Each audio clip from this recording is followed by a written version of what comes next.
Lettre 16. Cécile Volanges à Sophie Carnet. Oh, ma Sophie, voici bien des nouvelles. Je ne devrais peut-être pas te les dire, mais il faut bien que j'en parle à quelqu'un, c'est plus fort que moi. Ce chevalier d'Ancenis... Je suis dans un trouble que je ne peux pas écrire. Je ne sais par où commencer. Depuis que je t'avais raconté la jolie soirée que j'avais passée chez maman avec lui et madame de Merteuil, je ne t'en parlais plus. C'est que je ne voulais plus en parler à personne. Mais j'y repensais pourtant toujours.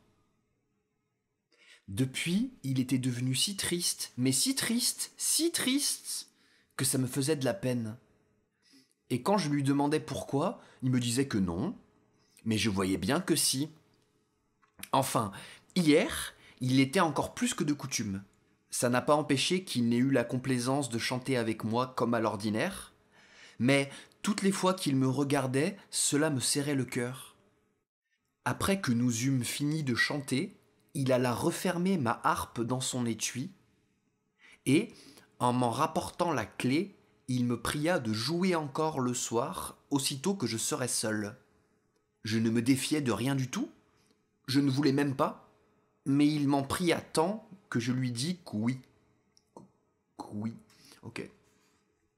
C'est marrant comme tournure. Je disais que oui avec un petit apostrophe. Je lui dis que oui. Il avait bien ses raisons. Effectivement, quand je fus retiré chez moi et que ma femme de chambre fut sortie, j'allais pour prendre ma harpe. Je trouvais dans les cordes une lettre, pliée seulement et point cachetée, et qui était de lui. Ah, très gros jeu d'acteur. Ah, si tu savais tout ce qu'il me mande. Depuis que j'ai lu sa lettre, j'ai tant de plaisir que je ne peux plus songer à autre chose. Je l'ai relue 4 fois tout de suite, et puis je l'ai serrée dans mon secrétaire.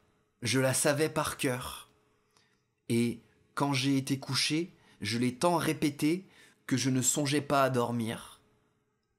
Dès que je fermais les yeux, je le voyais là, qui me disait lui-même tout ce que je venais de lire. Je ne me suis endormi que bien tard, et aussitôt que je me suis réveillé, il était encore de bien bonne heure, j'ai été reprendre sa lettre pour la relire à mon aise.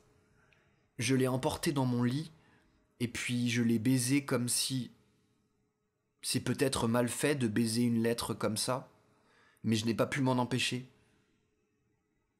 À présent, ma chère amie, si je suis bien aise, je suis aussi bien embarrassé. Car, sûrement, il ne faut pas que je réponde à cette lettre-là. Je sais bien que ça ne se doit pas, et pourtant il me le demande. Et si je ne réponds pas, je suis sûr qu'il va encore être triste. C'est pourtant bien malheureux pour lui. Qu'est-ce que tu me conseilles ? Mais tu n'en sais pas plus que moi. J'ai bien envie d'en parler à madame de Merteuil qui m'aime bien. Je voudrais bien le consoler, mais je ne voudrais rien faire qui fût mal. On nous recommande tant d'avoir bon cœur, et puis on nous défend de suivre ce qu'il inspire quand c'est pour un homme. Ça n'est pas juste non plus. Est-ce qu'un homme n'est pas notre prochain comme une femme ? Et plus encore, car enfin, n'a-t-on pas son père comme sa mère, son frère comme sa sœur ? Il reste toujours le mari de plus. Cependant, si j'allais faire quelque chose qui ne fût pas bien, peut-être que M. Danceny lui-même n'aurait plus bonne idée de moi. Oh, ça, par exemple, j'aime encore mieux qu'il soit triste. Et puis, enfin, je serai toujours à temps. Parenthèse, je serai toujours à temps. Bah, je pense que ça veut dire qu'elle décidera plus tard de ce qu'elle va faire. Je reprends. Et puis, enfin, je serai toujours à temps, parce qu'il a écrit hier, je ne suis pas obligé d'écrire aujourd'hui. Aussi bien, je verrai madame de Merteuil ce soir, et si j'en ai le courage, je lui conterai tout. En ne faisant que ce qu'elle me dira, je n'aurai rien à me reprocher. Et puis, Peut-être me dira-t-elle que je peux lui répondre un peu, pour qu'il ne soit pas si triste. Oh, je suis bien en peine. Adieu, ma bonne amie. Dis-moi toujours ce que tu penses. C'est une lettre du 19 août. Et donc, la lettre suivante, c'est celle que le chevalier d'Ancenis a écrite à Cécile Volanges. Lettre 17. Le chevalier d'Ancenis à Cécile Volanges. Avant de me livrer, mademoiselle, dirais-je au plaisir ou au besoin de vous écrire, je commence par vous supplier de m'entendre. Je sens que pour oser vous déclarer mes sentiments, j'ai besoin d'indulgence. Si je ne pouvais que les justifier, elles me seraient inutiles. Que vais-je faire, après tout, que vous montrer votre ouvrage ? Et qu'ai-je à vous dire que mes regards, mon embarras, ma conduite, et même mon silence ne vous aient dit avant moi ? Et pourquoi vous fâcheriez-vous d'un sentiment que vous avez fait naître ? Émané de vous, sans doute il est digne de vous être offert. S'il est brûlant comme mon âme, il est pur comme la vôtre. Elle est marrante cette phrase. Émané de vous, sans doute il est digne de vous être offert. S'il est brûlant comme mon âme, il est pur comme la vôtre. Serait-ce un crime d'avoir su apprécier votre charmante figure, vos talents séducteurs, vos grâces enchanteresses, et cette touchante candeur qui ajoute un prix inestimable à des qualités déjà si précieuses? Non, sans doute. Mais, sans être coupable, on peut être malheureux. Et c'est le sort qui m'attend si vous refusez d'agréer mon hommage. Petite parenthèse. Là, il utilise une petite rhétorique amoureuse qu'on retrouve tout le long du livre. C'est ce truc de que vais-je faire après tout que vous montrez votre ouvrage. Et c'est cette idée que c'est la faute de la femme si l'homme tombe amoureux, puisque c'est elle qui a suscité cet amour. Et donc la femme ne doit pas avoir peur ou rejeter cet amour, puisque c'est de son fait, il est à elle, c'est sa responsabilité. Et c'est une manière d'inverser un petit peu d'inverser la responsabilité. Et c'est une petite rhétorique un peu de connard un peu, et qui est utilisée tout le long du roman par plusieurs hommes. Voilà, je reprends. Mais sans être coupable, on peut être malheureux, et c'est le sort qui m'attend si vous refusez d'agréer mon hommage. C'est le premier que mon cœur est offert. Sans vous, je serais encore, non pas heureux, mais tranquille. Je vous ai vu, le repos a fui loin de moi, et mon bonheur est incertain. Cependant, vous vous étonnez de ma tristesse ? Vous m'en demandez la cause ? Quelquefois même, j'ai cru voir qu'elle vous affligeait. Ah ! Dites un mot, et ma félicité sera votre ouvrage. Mais, avant de prononcer, songez qu'un mot peut aussi combler mon malheur. Soyez donc l'arbitre de ma destinée. Pour vous, je vais être éternellement heureux ou malheureux. En quelle main plus chère puis-je remettre un intérêt plus grand ? Je finirai, comme j'ai commencé, par implorer votre indulgence. Je vous ai demandé de m'entendre, j'oserai plus, je vous prierai de me répondre. Le refuser serait me laisser croire que vous vous trouvez offensé, et mon cœur m'est garant que mon respect égale mon amour. PS, vous pouvez vous servir, pour me répondre, du même moyen dont je me sers pour vous faire parvenir cette lettre.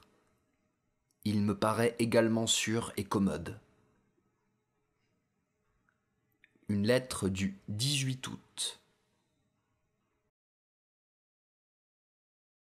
Lettre 18. Cécile Volanges à Sophie Carnet. Quoi? Sophie, tu blâmes d'avance ce que je vas faire? J'avais déjà bien assez d'inquiétudes. Voilà que tu les augmentes encore. Il est clair, dis-tu, que je ne dois pas répondre? Tu en parles bien à ton aise? Et d'ailleurs, tu ne sais pas au juste ce qui en est. Tu n'es pas là pour voir. Je suis sûr que si tu étais à ma place, tu ferais comme moi. Sûrement, en général, on ne doit pas répondre. Et tu as bien vu par ma lettre d'hier que je ne le voulais pas non plus. Mais c'est que je ne crois pas que personne se soit jamais trouvé dans le cas où je suis.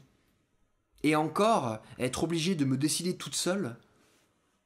Madame de Merteuil, que je comptais voir hier soir, n'est pas venue. Tout s'arrange contre moi. C'est elle qui est cause que je le connais. C'est presque toujours avec elle que je l'ai vu, que je lui ai parlé. Ce n'est pas que je lui en veuille du mal, mais elle me laisse là au moment de l'embarras. Oh, je suis bien à plaindre. Figure-toi qu'il est venu hier, comme à l'ordinaire. J'étais si troublé que je n'osais le regarder. Il ne pouvait pas me parler parce que maman était là. Je me doutais bien qu'il serait fâché quand il verrait que je ne lui avais pas écrit. Je ne savais quelle contenance faire. Un instant après, il me demanda si je voulais qu'il allât chercher ma harpe. Le cœur me battait si fort que ce fut tout ce que je pus faire que de répondre « oui ». Quand il revint, c'était bien pis. Je ne le regardais qu'un petit moment. Il ne me regardait pas, lui, mais il avait un air qu'on aurait dit qu'il était malade. Ça me faisait bien de la peine. Il se mit à accorder ma harpe, et après, en me l'apportant, il me dit Ah, mademoiselle. Il ne me dit que ces deux mots-là, mais c'était d'un ton que j'en fus toute bouleversée. Je préludais sur ma harpe sans savoir ce que je faisais. Je préludais. Oui, c'est un verbe qui existe, ça. C'est quand tu joues comme ça, un peu pour t'échauffer, disons. Je préludais sur ma harpe sans savoir ce que je faisais. Maman demanda si nous ne chanterions pas. Lui s'excusa en disant qu'il était un peu malade. Et moi, qui n'avais pas d'excuse, il me fallut chanter. J'aurais voulu n'avoir jamais eu de voix. Je choisis exprès un air que je ne savais pas, car j'étais bien sûr que je ne pourrais en chanter aucun, et on se serait aperçu de quelque chose. Heureusement, il vint une visite, et dès que j'entendis entrer un carrosse, je cessai et le priai de reporter ma harpe. J'avais bien peur qu'il ne s'en allât en même temps, mais il revint. Pendant que maman et cette dame qui était venue causaient ensemble, je voulus le regarder encore un petit moment. Je rencontrai ses yeux, et il me fut impossible de détourner les miens. Un moment après, je vis ses larmes couler, et il fut obligé de se retourner pour n'être pas vu. Pour le coup, je ne pus y tenir. Je sentis que j'allais pleurer aussi. Je sortis, et tout de suite, j'écrivis avec un crayon sur un chiffon de papier, ouvrez les guillemets, « Ne soyez donc pas si triste, je vous en prie, je promets de vous répondre. » Fermez les guillemets. Sûrement, tu ne peux dire qu'il y ait du mal à cela. Et puis, c'était plus fort que moi. Je mis mon papier aux cordes de ma harpe, comme sa lettre était, et je revins dans le salon. Je me sentais plus tranquille. Il me tardait bien que cette dame s'en fût. Heureusement, elle était en visite, elle s'en alla bientôt après. Aussitôt qu'elle fut sortie, je dis que je voulais reprendre ma harpe, et je le priai de l'aller chercher. Je vis bien à son air qu'il ne se doutait de rien, mais au retour, oh, comme il était content! En posant ma harpe vis-à-vis de moi, il se plaça de façon que maman ne pouvait voir, et il prit ma main qu'il serra mais d'une façon... Ce ne fut qu'un moment, mais je ne saurais te dire le plaisir que ça m'a fait. Je la retirais pourtant. Ainsi, je n'ai rien à me reprocher. À présent, ma bonne amie, tu vois bien que je ne peux pas me dispenser de lui écrire, puisque je le lui ai promis.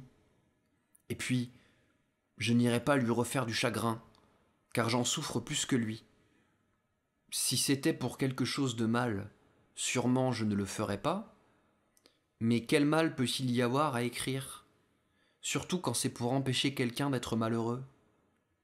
Ce qui m'embarrasse, c'est que je ne saurais pas bien faire ma lettre, mais il sentira bien que ce n'est pas ma faute. Et puis, je suis sûr que rien de ce qu'elle sera de moi, elle lui fera toujours plaisir. Adieu, ma chère amie. Si tu trouves que j'ai tort, dis-le-moi, mais je ne crois pas. À mesure que le moment de lui écrire approche, mon cœur bat que ça ne se conçoit pas. Il le faut pourtant bien, puisque je l'ai promis. Adieu. Ce 20 août 1700, quelque chose. Lettre 19. Cécile le Volange au chevalier d'Ancenis.